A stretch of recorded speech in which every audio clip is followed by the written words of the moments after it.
Hello नमस्कार दोस्तों, आज फिर से एक नए वीडियो में आपका स्वागत है। हम देख रहे थे एसएससी जीडी का प्रीवियस ईयर प्रश्न। तो पिछले वीडियो में हमने कुछ प्रश्न देखे थे, तो आज हम इस वीडियो में देखेंगे महात्मा गांधी और राष्ट्रीय आंदोलन और आगे कुछ टॉपिक देखेंगे। तो शुरू करते हैं। पहला प्रश्न है कि डैश में गांधी जी ने शहर में एक सूती मिल के मालिकों और श्रमिकों के बीच विवाद का समाधान करने के लिए अहमदाबाद में एक सत्याग्रह किया था। तो ये कब किया था? तो 1918 में किया था। इसका डिस्कशन है कि वर्ष 1918 में गांधी जी ने शहर में एक सूती मिल के मालिकों और श्रमिकों के बीच विवाद का समाधान करने के लिए अहमदाबाद में एक सत्याग्रह किया था। यह सत्याग्रह कपड़ा मिलों के मजदूर काम की खराब परिस्थितियों और कम मजदूरी के खिलाफ विरोध कर रहे थे। नेक्स्ट प्रश्न है कि महात्मा गांधी जी जनवरी कब भारत लौटे थे? तो 1915 में, जनवरी 1915 में भारत लौटे थे। महात्मा गांधी 9 जनवरी 1915 को अपनी पत्नी कस्तूरबा गांधी के साथ दक्षिण अफ्रीका से भारत लौटे। महात्मा गांधी की दक्षिण अफ्रीका से भारत वापसी के याद में हर साल 9 जनवरी का दिन प्रवासी भारतीय दिवस के रूप में मनाया जाता है। भारत लौटने के बाद उन्होंने भारतीय राजनीति को समझा और तथा 1917 में चंपारण आंदोलन की अगुवाई की और 1918 में खेला सत्याग्रह में भाग लिया था और 1919 में उन्होंने अपना प्रथम अखिल भारतीय सत्याग्रह रोलेट एक्ट के विरोध में आह्वान किया और इस अधिनियम में अभिव्यक्ति की स्वतंत्रता जैसे मौलिक अधिकारों को अंकुश लगाया था। नेक्स्ट प्रश्न है 1919 में गांधी जी ने किसके विरोध में सत्याग्रह का आह्वान किया था? यह रोलेट एक्ट के विरोध में। ऑप्शन सी सही है। नेक्स्ट प्रश्न है 1932 में हस्ताक्षरित पुना समझौता महात्मा गांधी और किसके साथ बीच हुआ एक समझौता था जिसके बाद महात्मा गांधी जी ने अपना अनशन समाप्त कर दिया था? तो B.R. अम्बेडकर के साथ। B.R. अम्बेडकर। 24 सितंबर 1932 में हुए पूना समझौता महात्मा गांधी और B.R. अम्बेडकर के बीच हुआ, जिसके तहत महात्मा गांधी ने अपना अनशन समाप्त किया। पूना समझौते के अंतर्गत दलित वर्गों के लिए पृथक निर्वाचन मंडल समाप्त कर दिए गए और लेकिन प्रांतीय विधानमंडलों में दलितों के लिए सुरक्षित सीटों की संख्या 71 से बढ़ाकर 147 कर दी गई और केंद्रीय विधानमंडल में ब्रिटिश भारत के सामान्य निर्वाचित वर्ग के लिए 18% सीटें दलित वर्गों के लिए आरक्षित की गई। नेक्स्ट प्रश्न है कि गांधी जी ने किस वर्ष अहमदाबाद में सूती मिल श्रमिकों के साथ लेकर एक सत्याग्रह का आयोजन किया था? ये 1918 में। ऑप्शन बी सही, 1918। गांधी जी ने 1918 में अहमदाबाद में सूती मिल श्रमिकों और मिल मालिकों के बीच मजदूरी बढ़ाने के लिए सिलसिले में चल रहे विवाद में हस्तक्षेप करने के लिए सत्याग्रह का आयोजन किया गया। यह विवाद प्लेग बोनस को लेकर था। अहमदाबाद में जब प्लेग की समाप्ति हुई तो मिल मालिक बोनस को समाप्त करना चाहते थे क्योंकि बोनस 35% मिलता था। गांधी जी ने अनशन पर बैठ गए तथा मिल मालिकों ने मामला न्यायाधिकरण को सौंप दिया। मिल मालिकों ने मामला को न्यायाधिकरण में सौंप दिया और न्यायाधिकरण ने इसे 35% बोनस देने को कहा। नेक्स्ट प्रश्न है भारतीय स्वतंत्रता आंदोलन के संदर्भ में 1932 में ग्रेट ब्रिटेन के निम्नलिखित में से किस प्रधानमंत्री ने सांप्रदायिक निर्णय और कम्युनल अवार्ड की घोषणा की गई थी? इसका सही आंसर है James Ramsay MacDonald. Option D सही है। ब्रिटिश प्रधानमंत्री रेमजे मैकडोनाल्ड ने द्वितीय गोलमेज सम्मेलन में हुए विचार विमर्श के फलस्वरूप 16 अगस्त 1932 को कम्युनल अवार्ड का घोषणा की और इस निर्णय में दलितों को मुस्लिम, सिख आदि के तरह पृथक निर्वाचन मंडल का प्रदान किया गया और दलित वर्गों को 2 जगह वोट देने का अधिकार मिला। नेक्स्ट प्रश्न है कि वर्ष 1932 में महात्मा गांधी ने ब्रिटिश सरकार के भारत के निर्वाचन प्रणाली के जातिगत आधार पर पृथक करने के फैसले के विरोध में किस जेल में भूख हड़ताल की थी? तो ये की थी यरबदा जेल में। ऑप्शन सी सही है, यरबदा। द्वितीय गोलमेज सम्मेलन के फलस्वरूप दलितों के लिए पृथक निर्वाचन व्यवस्था की शुरुआत किए जाने के निर्णय के विरोध गांधी जी ने आमरण अनशन प्रारंभ कर दिया और उस समय गांधी जी यरबदा जेल में थे। और इसी परिप्रेक्ष्य में 24 सितंबर 1932 को महात्मा गांधी और अंबेडकर के मध्य पूना पैक्ट पर हस्ताक्षर किया गया, जिसने प्रांतीय विधानसभा में दलितों के लिए आरक्षित सीटों का निर्धारित किया गया, जिसके लिए चुनाव संयुक्त निर्वाचन मंडल के माध्यम से होंगे। नेक्स्ट प्रश्न है कि 1915 में दक्षिण अफ्रीका से भारत आने के बाद महात्मा गांधी ने किसकी सलाह पर भारत देश की जनता को समझने के लिए पूरे एक वर्ष तक पूरे भारत की यात्रा करने का फैसला किया था? इसका सही आंसर है गोपाल कृष्ण गोखले। ऑप्शन बी सही है, गोपाल कृष्ण गोखले। गोपाल कृष्ण गोखले को महात्मा गांधी अपना राजनीतिक गुरु मानते थे और 9 जनवरी 1915 को महात्मा गांधी दक्षिण अफ्रीका से भारत लौटे।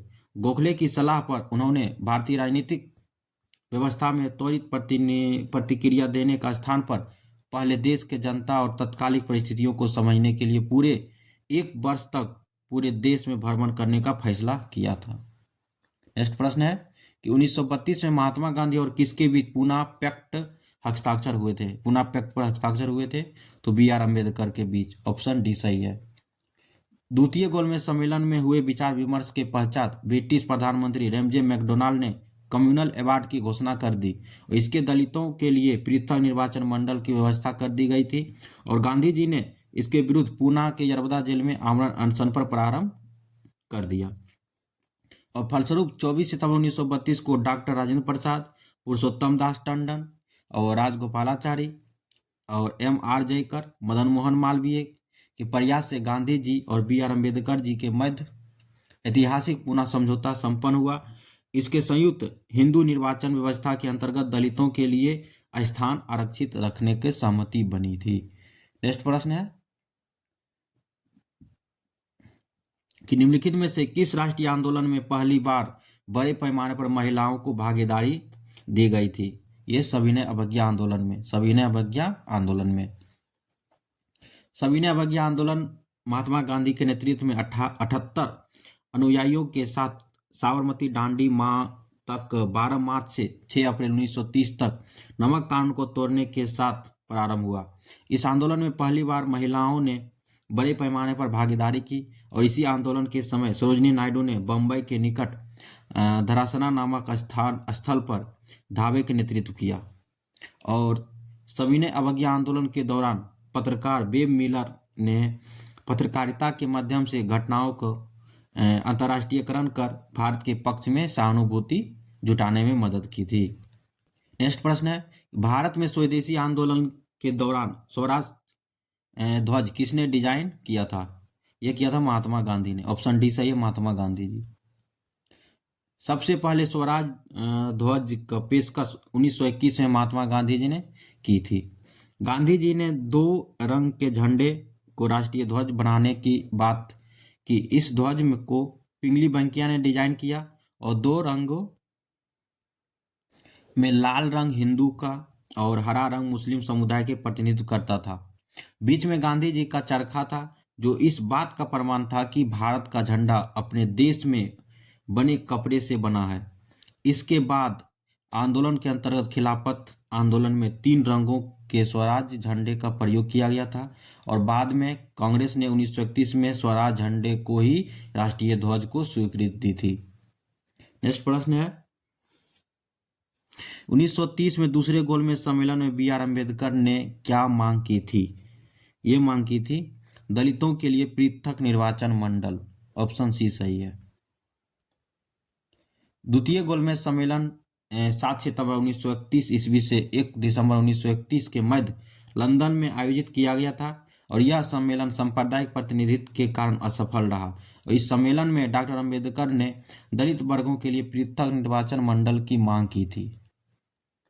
नेक्स्ट है कि द्वितीय गोलमेज सम्मेलन में कब हुआ था? यह हुआ था दिसंबर 1931 में।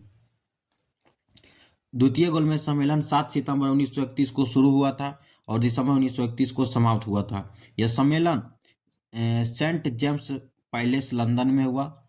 यह सम्मेलन सांप्रदायिक समस्या पर विवाद के कारण असफल रहा। लंदन में से वापस आकर गांधी जी पुनः सविनय अवज्ञा आंदोलन को प्रारंभ किया। प्रथम गोलमेज सम्मेलन जो कि हुआ था नवंबर 1930 से जनवरी 1931 तक, जो कि असफल रहा था। और द्वितीय गोलमेज सम्मेलन सितंबर 1931 से दिसंबर 1931 तक, ये भी असफल रहा और देश में वापस आंदोलन शुरू हो गया। और तृतीय गोलमेज सम्मेलन जो कि नवंबर 1932 से दिसंबर 1932 तक चला, यह भी असफल रहा। कांग्रेस ने भाग नहीं लिया था। और तीनों गोलमेज सम्मेलन में भाग लेने वाले भीमराव अम्बेडकर थे और तेग बहादुर सप्रू थे। नेक्स्ट देखते हैं हम खिलाफत आंदोलन। तो पहला प्रश्न है, मार्च 1919 में एक खिलाफत समिति का गठन किया गया था। कहाँ किया गया था? यह बम्बई में। ऑप्शन सी सही है, बम्बई। मार्च 1919 में अली बंधुओं और मौलाना अबुल कलाम आजाद और अजमल खान और हसरत मोहाली के नेतृत्व में बम्बई में अखिल भारतीय खिलाफत समिति का गठन किया गया था, ताकि ब्रिटिश सरकार को तुर्की के प्रति अपना रवैया बदलने हेतु मजबूर किया जा सके। और 1919 में शुरू हुआ खिलाफत आंदोलन मुसलमानों और हिंदुओं को ब्रिटिश शासन के खिलाफ एक साझा मंच पर लाया, जो असहयोग आंदोलन का सबसे महत्वपूर्ण कारण था। नेक्स्ट प्रश्न है कि खलीफा की तत्कालिक शक्तियों की रक्षा के लिए कब बंबई में एक खिलाफत समिति का गठन किया गया? ये किया गया है मार्च 1919 में। ऑप्शन डी सही है। नेक्स्ट प्रश्न है, असहयोग और खिलाफत आंदोलन जनवरी 1921 में शुरू हुआ था। जनवरी 1921 में शुरू हुआ था। असहयोग खिलाफत आंदोलन जनवरी 1921 में शुरू हुआ और वर्ष 1919 से 1922 में भारत में ब्रिटिश शासन के विरोध करने हेतु खिलाफत और असहयोग दो जन आंदोलन आयोजित किए गए। दोनों जन आंदोलन में भिन्न भिन्न मुद्दे होने के बावजूद अहिंसा और असहयोग के एकीकृत योजना को अपनाया गया। कि चोरी चौरा घटना से रुष्ट होकर गांधी जी ने 12 फरवरी 1922 को बारदोली में कांग्रेस कार्य समिति की बैठक में असहयोग आंदोलन को वापस लेने की घोषणा की और इसके साथ असहयोग आंदोलन समाप्त हो गया था। 12 फरवरी 1922। नेक्स्ट प्रश्न है, फरवरी कब महात्मा गांधी जी ने असहयोग आंदोलन को वापस लेने का फैसला किया? ये 1922 में, फरवरी 1922। खान अब्दुल गफ्फार खान ने निम्नलिखित में से किस क्षेत्र के पश्तून यानी पठान का नेता थे? ये थे उत्तर पश्चिम सीमा प्रांत के, उत्तर पश्चिम सीमा प्रांत। खान अब्दुल गफ्फार खान उत्तर पश्चिम सीमा प्रांत के पठान नेता थे। खान अब्दुल गफ्फार खान सीमांत गांधी के नाम से भी जाना जाता है। इन्होंने खुदाई खिदमतगार यानी ईश्वर के सेवक के संगठन की स्थापना की थी और इस आंदोलन के स्वयं सेवक लाल कुर्ती पहनते थे, इसलिए इसे लाल कुर्ती आंदोलन के भी नाम से जाना जाता है। लाल कुर्ती दल ने गफ्फार खां को फर्ज ए अफगान की उपाधि दी थी। इन्होंने फख्तून नामक एक पत्रिका को पश्तो भाषा में निकाली, जो बाद में 10 रोजा नाम से प्रकाशित हुई।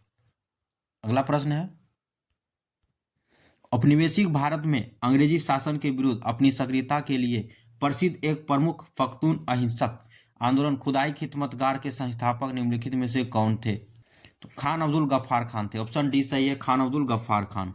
खान अब्दुल गफ्फार खान ने वर्ष 1929 में खुदाई खिदमतगार यानी सर्वेंट ऑफ गॉड आंदोलन की शुरुआत की। खुदाई खिदमतगार एक मुख्य से पश्तून अहिंसक प्रतिरोध आंदोलन है, जो औपनिवेशिक भारत में ब्रिटिश राज के खिलाफ अपनी सक्रियता के लिए जाना जाता है। नेक्स्ट प्रश्न है, किस आंदोलन के नेतृत्व मोहम्मद अली और शौकत अली ने किया था? यह खिलाफत आंदोलन। खिलाफत आंदोलन सन 1919 से 1924 तक चला था और इस आंदोलन के सीधे तौर पर भारत से कोई संबंध नहीं था। खिलाफत आंदोलन भारतीय मुसलमानों का मित्र राष्ट्रों के विरुद्ध ब्रिटेन के खिलाफ टर्की के खलीफा के समर्थन में आंदोलन था, जो कि 19 अक्टूबर 1919 के समूचे देश में खिलाफत दिवस मनाया गया। 19 अक्टूबर 1919 को समूचे देश में खिलाफत दिवस मनाया गया। इसका मुख्य उद्देश्य तुर्की के खलीफा को पद को पुनः स्थापित करना तथा वहां के धार्मिक क्षेत्रों के प्रतिबंधों को हटाना। इसकी शुरुआत अली बंधुओं और शौकत अली और मोहम्मद अली द्वारा की गई। मौलाना अबुल कलाम आज़ाद ने, अल हिलाल, मोहम्मद अली ने कॉमरेड समाचार पत्रों के माध्यम से खिलाफत आंदोलन का प्रचार प्रसार किया था। नेक्स्ट है असहयोग आंदोलन। प्रश्न है कि चौरी चौरा घटना की किस आंदोलन के दौरान हुई थी? चौरी चौरा की घटना किस आंदोलन के दौरान हुई थी? ये असहयोग आंदोलन के दौरान। गांधी जी ने ब्रिटिश सरकार के खिलाफ 1 अगस्त 1920 को असहयोग आंदोलन शुरू किया और इस आंदोलन के क्रम में चौरी चौरा यानी गोरखपुर में 4 फरवरी 1922 को एक हिंसक घटना एक पुलिस स्टेशन में आग लगा दी गई, जिसके कारण 22 पुलिसकर्मियों की मौत हो गई। इस घटना को देखकर महात्मा गांधी जी ने असहयोग आंदोलन को 1920 से 1922 तक चला, जो कि वापस ले लिया था। अगला प्रश्न है कि निम्न में से कौन पूर्वी बंगाल के एक वकील थे जो असहयोग आंदोलन में विशेष रूप से सक्रिय थे? ये चित्तरंजन दास थे। ऑप्शन ए सही है, चित्तरंजन दास। चित्तरंजन दास पूर्वी बंगाल के एक वकील थे जो असहयोग आंदोलन में सक्रिय हुए थे। चित्तरंजन दास का जन्म 5 नवंबर 1870 में कलकत्ता में हुआ था। चित्तरंजन दास का उपनाम देशबंधु यानी देश का मित्र है और चित्तरंजन दास अलीपुर संयंत्र कांड यानी 1908 में जो हुआ था अलीपुर संयंत्र कांड, अभियुक्त अरविंद घोष के बचाव के लिए बचाव पक्ष में वकील थे। असहयोग आंदोलन का अवसर इन्होंने अपनी वकालत छोड़ दी थी और यह 1923 में गठित स्वराज पार्टी के संस्थापक थे। स्वराज पार्टी के संस्थापक थे। अगला प्रश्न है कि महात्मा गांधी ने असहयोग आंदोलन कब शुरू किया, जो देशव्यापी पैमाने पर आयोजित पहला जन आंदोलन था? यह किया था अगस्त 1920 में। ऑप्शन डी सही है। असहयोग आंदोलन महात्मा गांधी द्वारा 1 अगस्त 1920 को प्रारंभ किया गया था। यह आंदोलन ब्रिटिश सरकार की दमनकारी नीतियों के विरुद्ध में शुरू किया गया था। दिसंबर 1920 में कांग्रेस के नागपुर अधिवेशन में असहयोग आंदोलन प्रारंभ करने का प्रस्ताव पारित किया और 5 फरवरी 1922 को चौरी चौरा कांड में के पश्चात गांधी जी असहयोग आंदोलन समाप्त कर दिया था। नेक्स्ट प्रश्न है कि असहयोग आंदोलन के प्रस्ताव की पुष्टि 1920 में कहाँ पे जो है आयोजित भारतीय राष्ट्रीय कांग्रेस के वार्षिक अधिवेशन में की गई थी? ये नागपुर अधिवेशन में। नागपुर अधिवेशन हो जाएगा। ऑप्शन बी सही। निम्नलिखित में से कौन सा स्थल 1920 में भारतीय राष्ट्रीय कांग्रेस की बैठक हुई थी? ये थी नागपुर में। ऑप्शन सी सही है। सितंबर 1920 में भारतीय राष्ट्रीय कांग्रेस की बैठक नागपुर में हुई थी। इस अधिवेशन के अध्यक्ष वी राघवाचार्य थे, जो CR दास ने इसी अधिवेशन के असहयोग आंदोलन को प्रस्ताव रखा था, जिसको पारित कर दिया गया और नागपुर अधिवेशन में ही कांग्रेस का संविधान में परिवर्तन किया गया। कांग्रेस के संविधान में परिवर्तित किया गया। चौरी चौरा कांड किस आधुनिक राज्य क्षेत्र में हुआ था? यह हुआ था उत्तर प्रदेश में। उत्तर प्रदेश। चौरी चौरा कांड 5 फरवरी 1922 को ब्रिटिश भारत में संयुक्त प्रांत के गोरखपुर, वर्तमान में उत्तर प्रदेश के गोरखपुर जिले में हुआ था और असहयोग आंदोलन में भाग लेने वाले प्रदर्शनकारियों का एक समूह ने एक पुलिस स्टेशन में आग लगा दी थी, जिससे 22 पुलिसकर्मियों की मौत हो गई थी और इस घटना के बाद गांधी जी ने असहयोग आंदोलन को समाप्त करने की घोषणा कर दी गई। अब अगले वीडियो में हम साइमन कमीशन के बारे में देखेंगे। तब तक के लिए धन्यवाद।